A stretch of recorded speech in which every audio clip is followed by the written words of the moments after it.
This time I want to talk about a deeply held belief by both my mother and my grandmother, which is utterly different to the belief held by my father, who was violently opposed to the whole thing.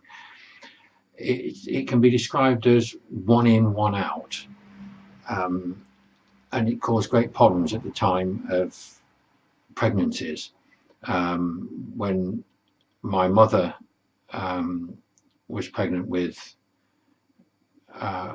with my sister, I made the great mistake of telling my grandmother, which caused a giant rift at the time, because she was really angry because she thought that by my mother getting pregnant, she was trying to kill her mother, my grandmother.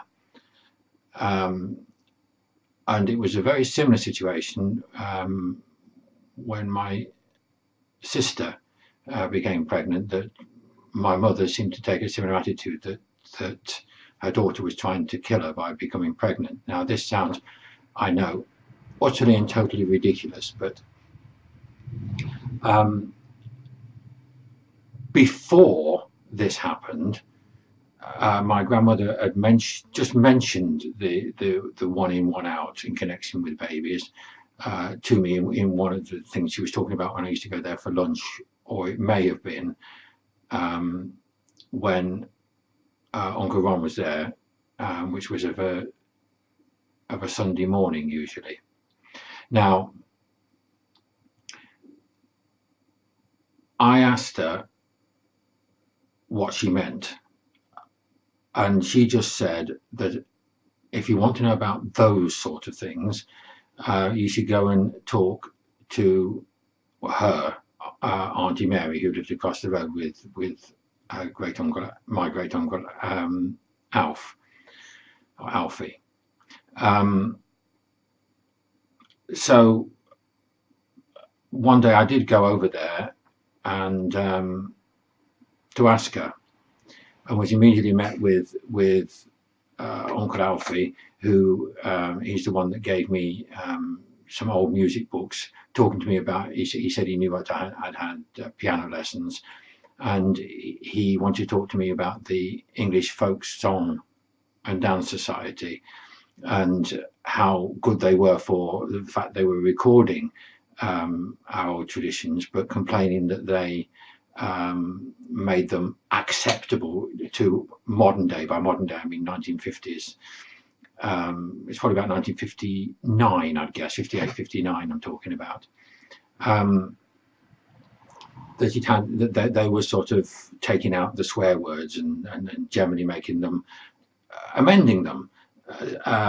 So on one level it's great that they were being preserved. On the other hand, the real point of preserving them is to preserve the way of thinking from when these ancient traditions were made, and by making them acceptable, you will make it was quite a serious destruction if you only altered a couple of words, for not just because you got a couple of words wrong, because you altered them to change history, the way to give a different impression of how we used to behave in the past, if you like. Or people never used to swear in the 1500s or whatever it was from, or earlier.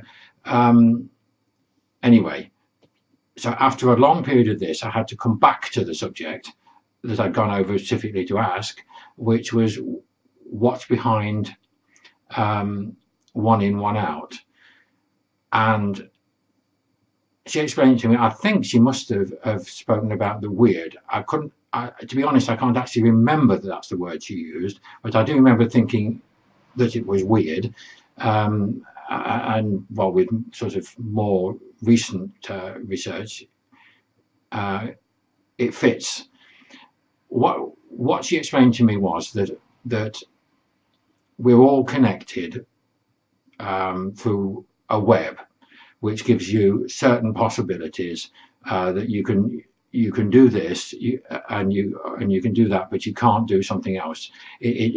What you can do is restricted by the type of person you are, the type of society that you live in, what friends you've got, makes different possibilities in life. and it even comes down to if you've got some disease, you can do this, you can improve the way you live, and you might get better naturally. You've got the possibility of taking a medicine which may make that better and something else worse, and so on. There are always possibilities, but they're not unlimited. You can't decide that you want to get better if you've got a fatal illness necessarily, but you can decide how to live with it. You can decide how to die. You have choices, but then in no event do you really have unlimited choice, not in practice anyway. You do, of course, have some degree of choice in whether you get pregnant or not. Now, why should this affect someone else? Now, what she actually explained it to me was that we're all in this web, and what you do affects the web. And if a child is to be born, it needs to have a position within the web. It needs to be accepted, if you like.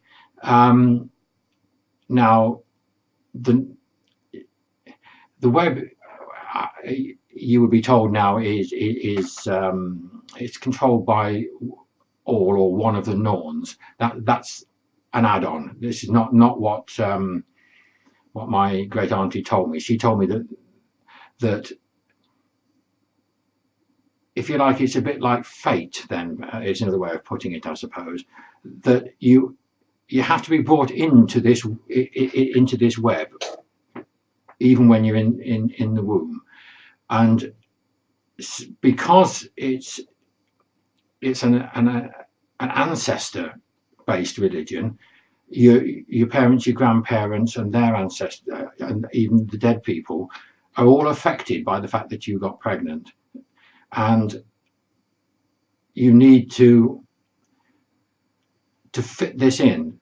And I think in this case, it was the simple fact that people hadn't been told, they couldn't adjust to it, and it affected their position in the web, which, if you're old, I suppose the older you get, the more you're concerned about the fact that you might die one day. And if somebody upsets the web, the wyrd, then and alters it, and the more closer they are to you, the more dangerous they are.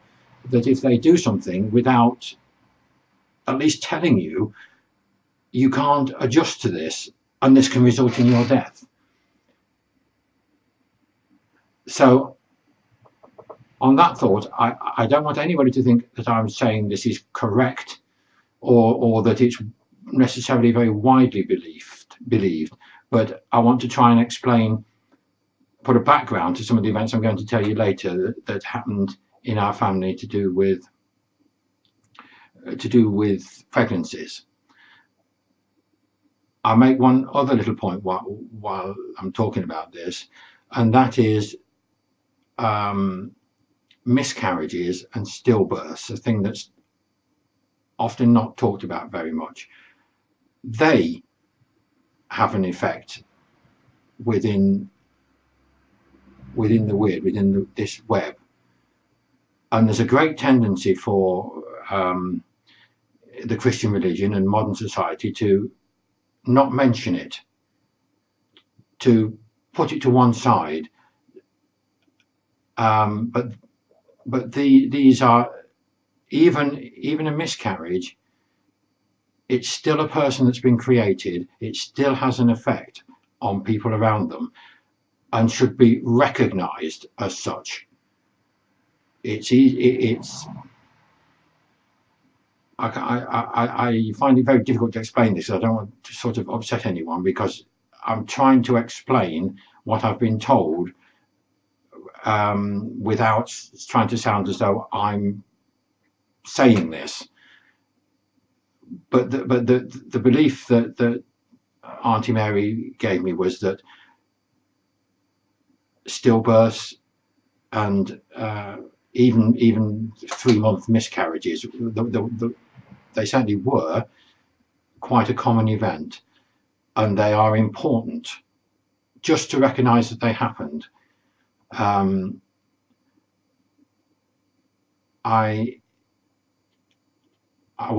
came across, well, we were slightly involved with a quilt that was being made by women who had had stillbirths, writing the names of the children so that it would be recorded somewhere, because in this case it was the Catholic Church wouldn't recognize them.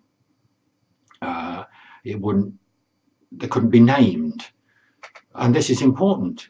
In our old religion, it would seem that giving names to children that have never even been born is important. So I'm simply passing that piece of information on, as it were, for the record, and you can make of it what you will. Please don't blame me for the information. I am just trying to record a piece of history. So with that, I'll say bye.